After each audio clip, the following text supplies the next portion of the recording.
Orang pejabat bisa luput dari pengawasan dan kemudian melakukan korupsi?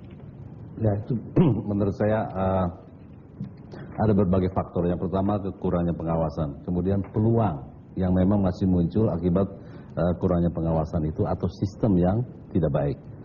Kemudian yang ketiga adalah adanya insentif untuk melakukan itu. Insentif itu bisa karena keterdesakan, bisa karena kebutuhan, bisa karena keserakahan dan sebagainya. Nah, apabila tiga faktor ini menjadi satu, maka terjadilah penyalahgunaan kewenangan dan terjadilah korupsi. Ya. Tentu bentuknya macam-macam, dari mulai yang sederhana mengambil uang dari kas negara sampai dengan konflik of interest atau benturan kepentingan karena jabatan berhubungan dengan bisnis yang dimilikinya misalnya, kemudian mempengaruhi keputusan-keputusannya. Jadi spektrumnya memang agak luas, tapi definisi secara hukum kira-kira mencuri uang negara. Dalam konteks Indonesia ya Pak Eri, konteks Indonesia yang paling sering terjadi itu sebenarnya seperti apa?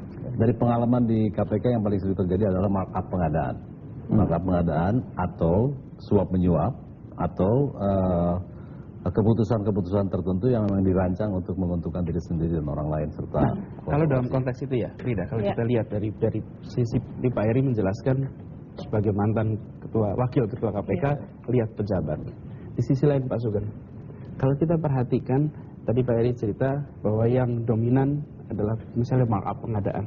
Partnernya siapa sih? Partnernya pengusaha, kan? Pengusaha. Seperti apa Pak Sugeng sebenarnya? Inisiatifnya atau prosesnya atau masalahnya, silakan.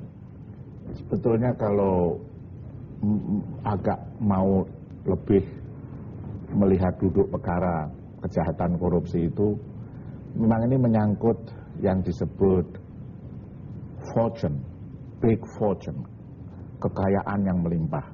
Dan ini sudah ditulis oleh banyak buku, cerita-cerita kayak film The Godfather, Soprano.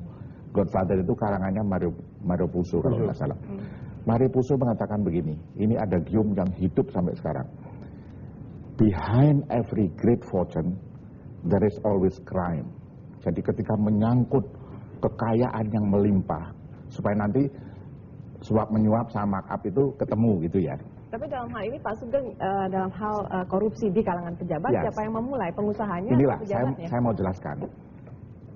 Ketika saya menaruh deposito di Bank Senturi yang mau kolaps, deposito saya itu misalnya jumlahnya 1 triliun. Ya. Menurut Pak Anies apa yang akan saya lakukan? Ketika mau kolaps, uang saya hilang, nanti dibayar hanya 2 miliar. Ya. Saya pasti akan melakukan apa saja supaya bank itu jangan kolaps. Dan dalam hal ini Anda tidak merasa bersalah dong Pak, karena Anda taruh Tidak uang ada di hubungannya suatu dengan institusi. bersalah atau tidak. Pasti saya akan melakukan apa saja. Itu the nature daripada penyelamatan big fortune itu. Sehingga terjadilah yang disebut Pak suap menyuap.